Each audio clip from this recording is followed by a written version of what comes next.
it's disappointing that we couldn't get over that hump, but we've played a lot of good basketball this season. Just you can't sort of partially play a season, you can't partially play a game, you can't partially play a half.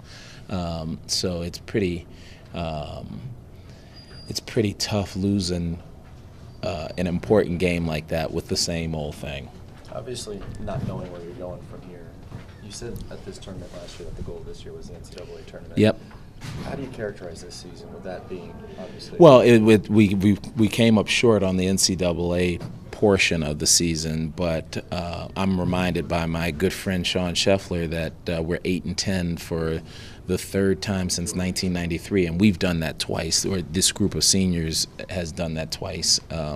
So that's good, and if we can get to the NIT, then that's a little bit better than what we have done in the past. I know there's a lot of people out there who want us to be in the NCAA right now, but as I pointed out to you folks, this is a group of guys that's helped change this culture where we're actually in discussions about things now and fighting our way to 8-10 and 2 games out of being in third place in such a great conference. So while not getting to the NCAA tournament is disappointing, we still want to keep playing. We still want to enjoy this ride with our seniors. How much did Eric's 2 fouls in the first couple minutes change the game? It changed it. It changed it. I even put him back in there just to get a little bit more energy. But he does so much for us.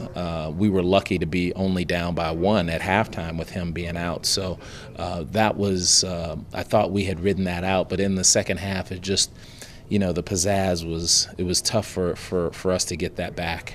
Did you feel like you defended well? They just made shots. This is the second time we're dealing with this. I thought we did a better job in transition this time around than we did when we were at their place. But then once we were in the half court, sort of halfway through that half, it seemed like either our legs were gone or they were just getting to the basket a lot easier, and we weren't able to block shots like we had been in the past. So, I'll have to take a look at the film to tell you exactly what I think happened. But, that's a good team. I don't want to take anything away from them just because they're our Civil War rivals. I mean, actually, we need them to win more so that our RPI continues to improve because we want to get to that NIT.